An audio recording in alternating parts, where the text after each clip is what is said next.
So we'll chat about why the future of AI depends on blockchains. That's basically a view by ZeroG.ai. And so let's talk a little bit about who we are first. We basically are very seasoned operators. We've started companies before. I've ran a company that had 650 employees before, raised 100 million in venture financing, had more than 100 million contracted ARR. That was Garden, was Y Combinator backed. And before that, I was at Microsoft, Bain, Bridgewater Associates. So quite a bit of kind of corporate, all-encompassing background as well. So definitely not new to operating things. And then Thomas on the right-hand side, he was my classmate at Stanford. And one day he called me up. This was late 2022. And he basically was like, hey, I know you've been wanting to do something in Web3. 5 years ago, or actually we've done a lot of deals together in Web3, and 5 years ago I backed this company called Conflux, and at Conflux, basically Ming and Fun are two of the best engineers I've ever backed. Are you interested in meeting with them and seeing if something happens? And so I said, yes, why not? And after about 6 months of co-founder dating, basically came to the same conclusion that they're the best engineers I've ever worked with. So Ming is an 11-year Microsoft research veteran. He wrote some of the key papers in distributed storage, for example, like Tango and Curfew. He wrote some of the first AI algorithms for Microsoft Bing as well. And then Fun was originally his intern. He holds 2 Olympic gold medals in informatics, is an MIT computer science PhD, got a distinguished thesis award, and is now a University of Toronto professor as well, and started Conflux together with them. And this was kind of Ethereum days where Ethereum was doing 13 transactions a second, and they created a DAG-based model that did about 6,000 transactions per second on a proof-of-work blockchain. So that was their initial first achievement. And then we basically said, like, hey, this is going to be an amazing team. Let's get together and start something. And we didn't even know what we were going to start initially. So we were actually looking for a model, and it had to be at the intersection of, 1, what are we passionate about? 2, where do we have deep domain expertise? And then 3, what's a major unlock for the space? And so basically what we came to is we looked at a lot of our kind of research expertise, and at the time ChatGPT 3 was kind of coming to the foreground. And we basically said, if we imagine 5 to 10 years from now, what's going to happen in AI, we are very worried about a future where a handful of companies control AI and therefore most of commerce. So we need to create something that's the exact opposite to what is known as black box AI, called decentralized AI. And I'll go into that a little bit. This is just to show that we've got a ton of research background. We have 5 research papers that we've published in the last few months, 4 of which are on top AI and software engineering conferences. One of these is 107 billion parameter training model. So this is the first time it's ever been done, completely decentralized training. This is 3x the previous record.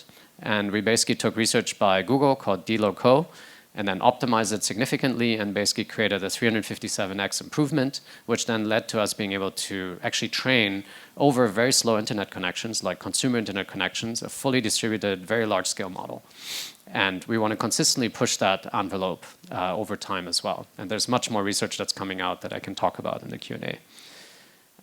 Raised a ton of cash from a bunch of really great investors like Longhash. Thank you guys for being supporters since really early days. And with Foundation and Labs, we did 4 different, I guess, rounds of financing, if you want to call it that.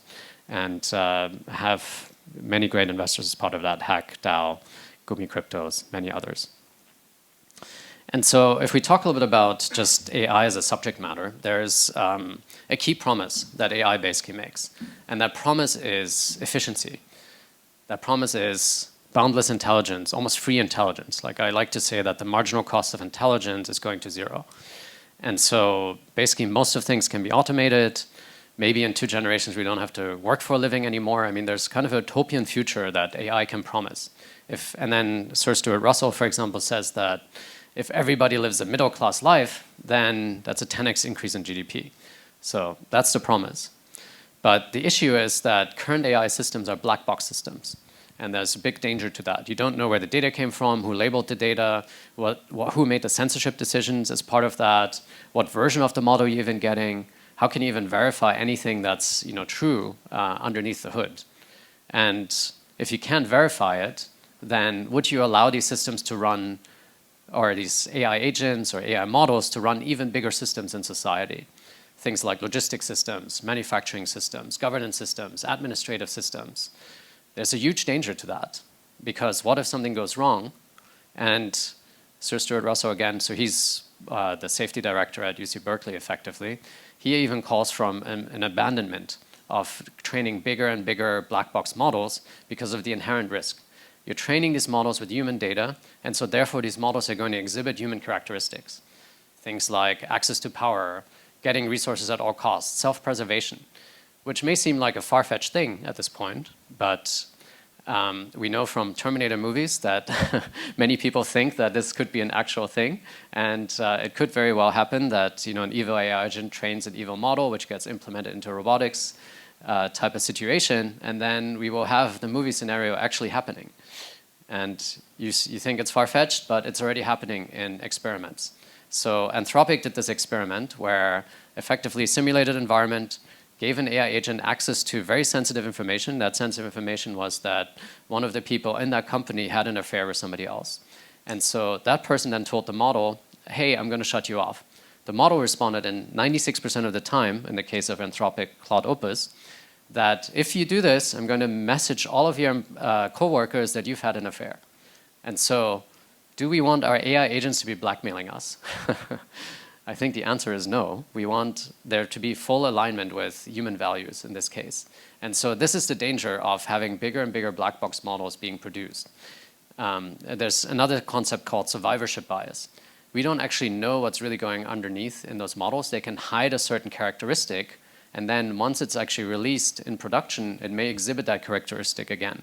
And so that characteristic may be, I want access to power, I want lots of money, or I will do it at whatever case. I will be self-preserving myself. And so if it's fully built in an open context, you can spot these type of things very, very quickly and then adjust the training data if needed or do other adjustments, alignment adjustments.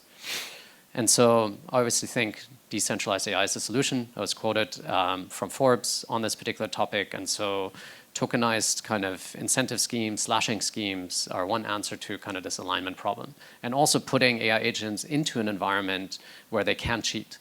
So that's a big issue. If an AI agent becomes smart enough, one of the things they can do is they can figure out, let me break into this centralized database, change a bunch of records, do some deep fake type of stuff, and say like, hey, I've done all of these things, and give me my reward. That's a true danger. It's a real danger that can occur. And so we want to prevent a future like that. Now, the issue with that is we need 1,000,000 times better data infrastructure to actually even bring AI fully on chain. Because modern data centers do hundreds of gigabytes, terabytes per second of data throughput, and Ethereum, when we started, did about 80 kilobytes. So we bridged that by basically creating a new stack, and we call that the Decentralized AI Operating System. It's got multiple aspects to it. You've got kind of alignment nodes on top, which is like the security force of the system, if you will. You've got a service marketplace, which is like the app store layer, so anybody can plug into it. You've got a compute network, which does things like inference, fine-tuning, and pre-training and post-training eventually. You've got the kind of data availability and storage aspects because you need to store things on chain, fully decentralized. And then you've got the chain piece, and then underneath that is the kind of deep-in hardware. And there's many, I won't go into all of this just given time, but there's many benefits of actually doing decentralized AI versus centralized AI in this way. It can be privacy preserving, yet transparent. It can be ultra secure. You can have kind of full backups of the system built in by design. You can have a cost base that's up to 95% less than centralized systems because you can use kind of unused compute in data centers or for, people contributing their compute as consumers. I won't go too much into it. This is some of the technology that we've pioneered. Basically what we've done is we've made the data structure or the data throughput as well as the transaction structure infinitely scalable. And we did that through parallelization. And this is basically showcasing how we did that on the data availability layer. I won't go too much into it. You can ask me more about it if you're curious. But what this leads to is that per consensus layer, we can effectively drive 50 gigabytes per second of throughput at a cost that's up to even 95% less than what you would see on AWS. And so that's pretty remarkable kind of breakthrough results. We've also introduced some other really interesting standards. So before, it was not possible to actually fully own an agent. You can't tell me that, hey, I own this AI agent because it lives on a centralized platform, which means that that platform's terms and conditions determine my ownership. If those terms and conditions change, my ownership changes. But with our INFT standard, which is an intelligent NFT, we embedded the private keys into the metadata of the NFT, if that NFT is in your wallet, you can now definitively say, this agent and all of the economic works of that agent fully belong to me. This was never possible before. And so there's an application on our chain that's launching called AIverse that's actually implementing these INFTs, where you can then freely trade those agents effectively and have true ownership over them. We've also done a lot of fun stuff over time. We have a 88.8 million ecosystem fund. We've got a lot of social activations that we've done with Kaido, for example. It's been very successful for us. We were ranked #1 on a lot of the kind of contests and so on, and I've used that over time. We've had 3 accelerators so far. First accelerator, the biggest project that came out of it was Carve. They were at $1 billion market cap, kind of at their height.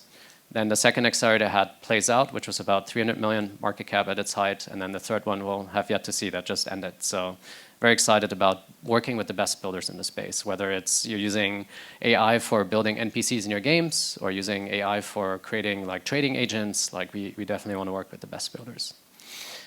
We have the largest AI meets Web3 ecosystem, 300 plus companies that are deploying on mainnet now. Now that mainnet's out, we launched with about 100 launch partners and have yet to have 200 more integrate, but it's all happening.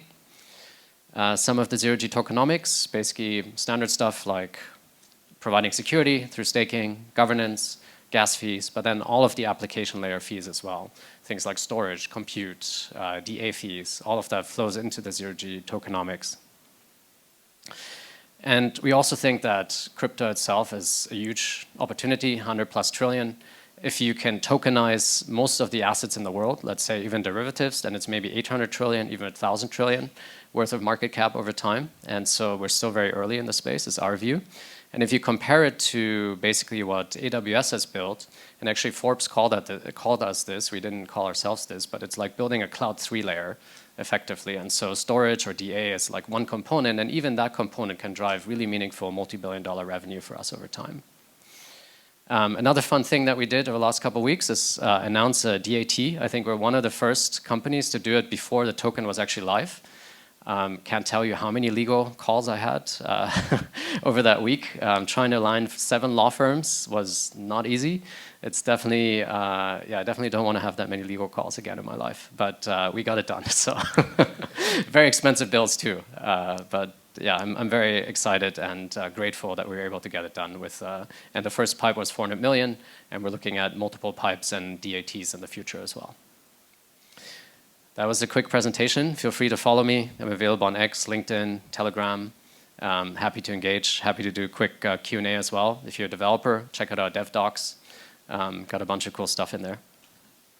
Cool. Questions?